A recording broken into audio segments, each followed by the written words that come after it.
Peace to all the queens. Stuff like that. We live. Tapping in. I need everybody to tap in.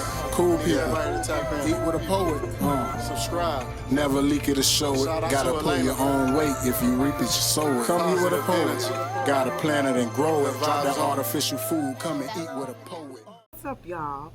It's your girl, Elaina, the poet. And I would be so happy if you would just go to the YouTube and subscribe to Elaina Poet. We're talking about Eat with a Poet, y'all. And watch a couple of videos and hit that like button. It's free. What's up, y'all? It's your girl, Elaina the Poet, and we are right back here at Gigi's Music Cafe in Sunrise, Florida, doing it again on Eat with a Poet, and this is part 2, y'all. So we are back in the building. Shout out to Miss Gigi Brown. She just celebrated 10 years here, and we are so grateful for Gigi's Music Cafe. So we are right back here, and we are talking about, yes, we had to do it, Black families, our families, y'all, and this is part 2. So at one point when I started doing this show, it was to get an image on YouTube that platformed me enough to gain enough followers to make income, right? Because of course everyone has something to say and wants to be seen and heard. Right? However, so many have found the formula that allows for them to make enough income to pay their bills and worry about nothing else when it comes to making money, because YouTube has pretty much taken care of that. But then I realized to reach that level of success on this platform, that I would have to dedicate my days and my nights to this platform, right? Which I really had to think about. Take time away from my family and myself and my God for this platform, right? So I thought about that, and I'm like, do I really want to leave people with a message like I say I do, like my initial intention for starting this? Or do I want to be a popular YouTube personality and chase the bag like everyone else? Right? So the answer became clearer. I may never reach 10,000 subscribers on YouTube. I may never even reach 1,000 subscribers on YouTube.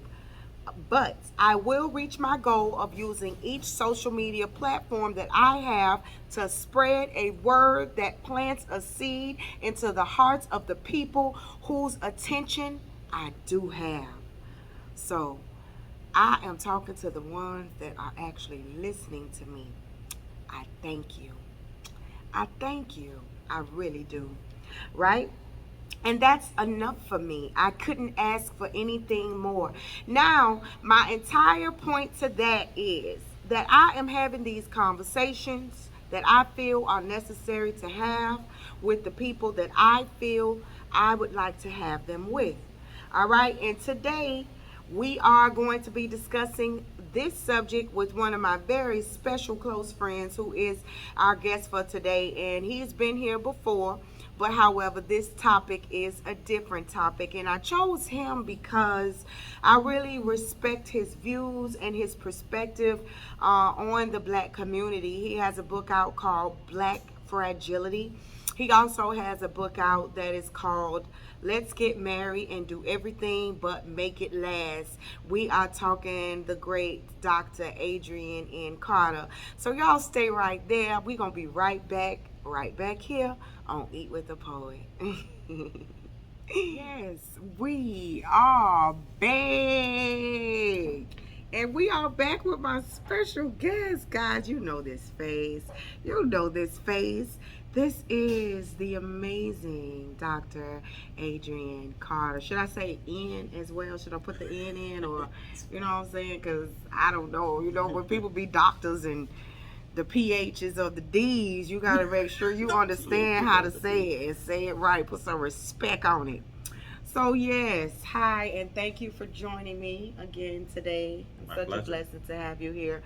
I thought it was necessary to have you specifically for this topic, which we are talking black families. And I think it's so important because I think as a black culture, we struggle. So let me just ask you the question: are black families in trouble? Go.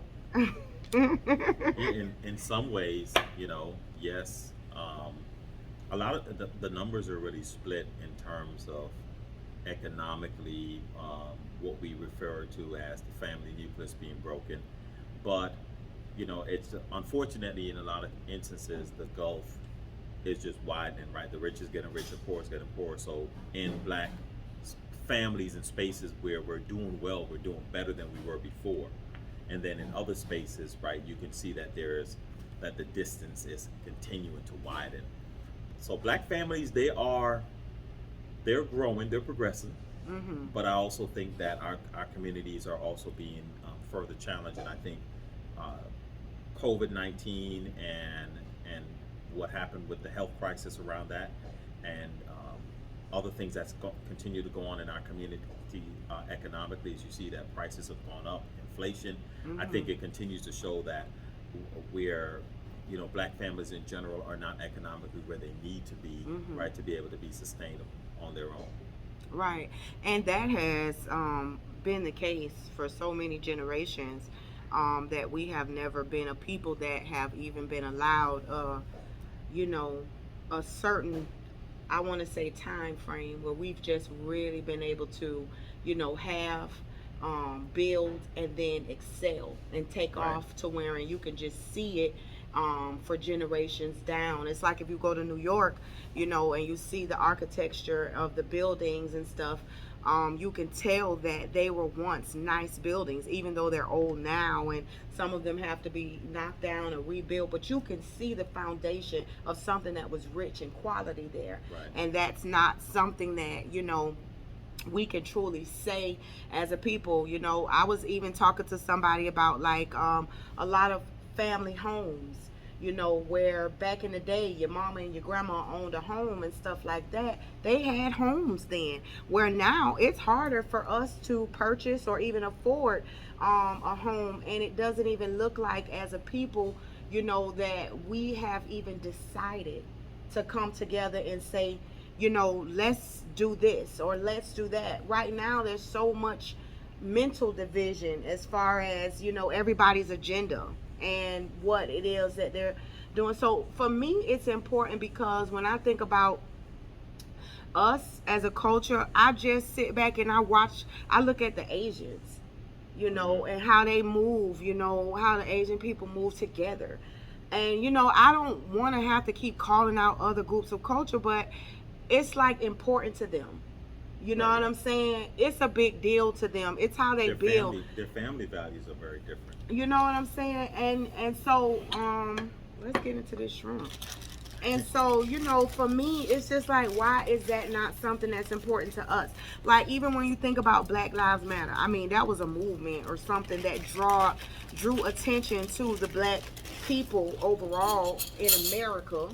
And it drew attention to us, but then at the end of the day, what happened? Now, the same one person, I guess, who was heading it, the attention now on us is in a negative way. Yeah. You know what I'm saying? And it's like, you were saying that black America wants to look more like white America. Yeah. Black America wants the power, the respect.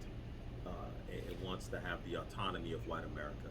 And I understand that, because if you live in America and the land of the free, quote unquote, and the promise of the American dream, then a person is going to want that.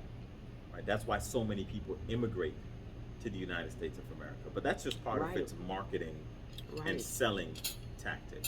Because once you're here, you join the serfdom, you join the working class, and the people who are wealthy continue to get wealthier. There's a reason why, you have these multi millionaires and billionaires, who are really gaining their wealth on the backs of people who are part of the working class. Until So what you have also in the Black American community is a split between those who have a sense of community more so than those who have a very individualistic mindset. And that very individualistic mindset is, looks at themselves as being on equal footing with white America, and they want to participate in the game and they want to play.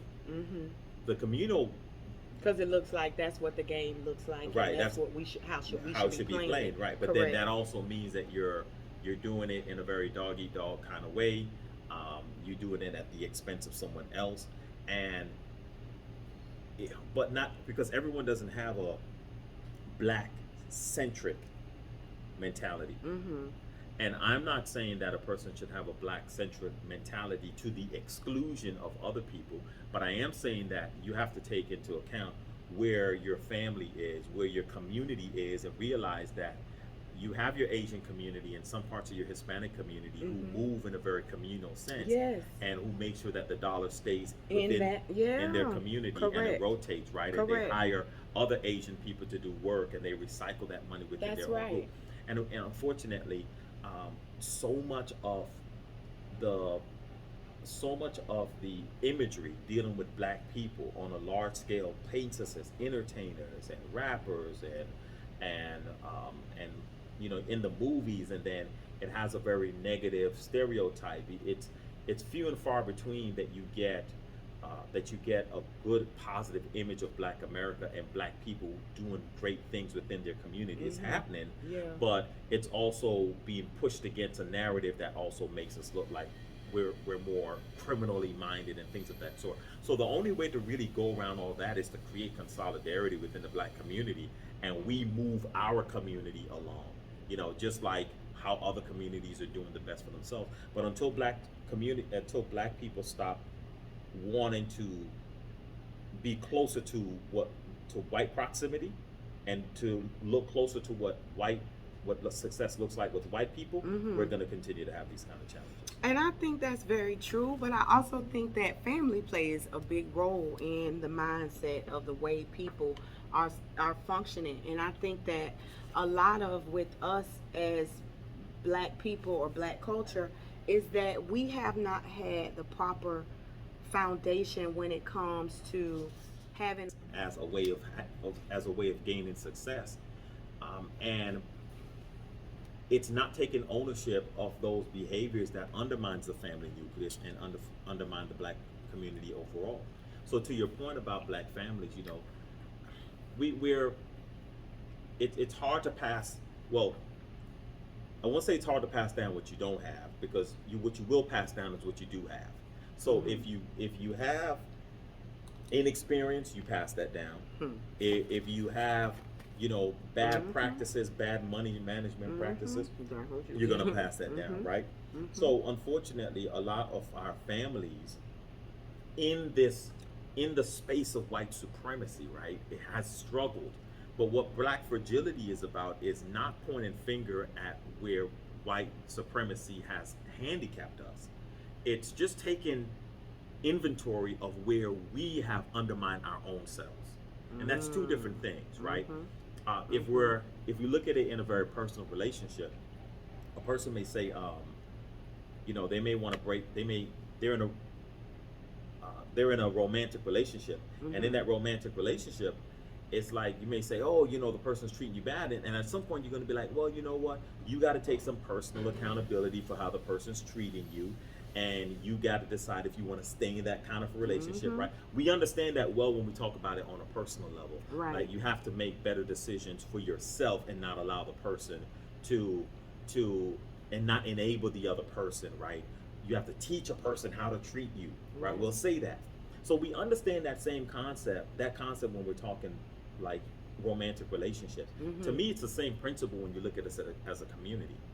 For example, you want white police officers to respect you. Right. You want other groups of people to respect us. Right. We got to respect ourselves. You have to teach other people how to treat you. That's right. So if the black community has a crime rate with murder is highest, and 50% of murders are being caused by black men, then it shows you that, well, black people, especially black men in that sense, don't respect black lives. Right. We want to say Black Lives Matter, but we don't respect our own black lives, right? So you cannot expect others to do right by you when we have not done right by ourselves. And until we're willing to address. And I appreciate that so much because I feel like, you know, that is the truth. But then for me, it goes a little bit deeper because it goes back again to the home, the mindset, how we jumped off the porch, how we got out, what was being taught to us, and what was being instilled in us. And we got to take it back there because that is the fruit of what we see. That is the evidence of what's walking around. That's the mindset of a lot of the people. And of course, our people have taken on their mindsets, but these mindsets have taken on generational, tolls on our people. And so we have all these different justifications or all these different explanations or all these different breakdowns of why, who, what, when, or where, when in actuality, it's like, how do we resolve where initially, because what was instilled in us, the way we were brought up, and the way life was given to us, and we approached it. How do we get on that page? And this is because do we just address it, and do we just say that we know it exists? How do we begin to turn the tables, or is that possible? I know there's a lot of competition. When I think about family, I think about ideally a mother, father, child, or the children. You have a mother and father that's most likely working. Mm-hmm. You have children that's being raised partially by television, would be my day and age time right now. We can say social media. Correct. It's yours. And you have a lot of competition for a child's attention. I think part of the challenge too has been the more technology we introduce, is the more we lose the child. I've been challenged even with my own children, with them wanting to play Roblox all day. I know. That's a no for me. And the moment I tell them that they can play, I'm suddenly the worst person in the world. Yeah, of course. You think I did something to them. And they don't want to, why we got to read this book I already read in school. So there's so much competition that's happened over the years. Even as an educator, I can see that where the focus is on sports, video games, interested in their romance, in their social life, right? Yeah. It's not taking those things God. serious. But then when a child is coming from a home where the parents have to work, or the parents were not raised to put certain things as priority because their parents had to do what they had to do to keep them on, to keep food on the table. Yeah. Then it perpetuates the cycle. Yes, it Right. does. So I think It does. the positive is because of technology, which is where we get this catch-22, is it does give us an opportunity to learn and Right. but how many people are actually taking advantage of that? And I can see on social media where you do have a lot of black people that's, hey, telling you about real estate or telling you about investment and what to do with your money, which is information that I've never gotten before, right? Or folks are not getting before. So I think we have an opportunity, but I think we're also dealing with so many people that's been trapped in not having and trying to find a way out, that they're stuck working, and it's hard to focus on parenting and raising the next generation. Even with parents who have, a good job, so much of that time gets taken up by work. It's just that it's a lot of competition for a child's time, and I think that's what makes it difficult to parent. Yeah, we got to think of a way. We have to come together and think of a way to try to affect change. And it's going to be work that has to be done. We can't just disregard it. But in the meantime, me and Mr. Carter is about to get into this food, because this is Eat with a Poet. Y'all, we still talking about black families. It's coming back. But in the meantime, y'all make sure y'all eat with the poet. I am Elaina the poet, and I'll see you right back here. I got sweet potato fries. I got you regular fries because I didn't know if you wanted. Oh, we got sweet potato fries. Oh. We got sweet potato fries. So does Gigi sponsor the food? I'll pay for it. Black queens, black kings. Shout out to all the That's the thing is like, for removal. you know, that's why I had to cut a lot of costs because I didn't pay for the food, you know.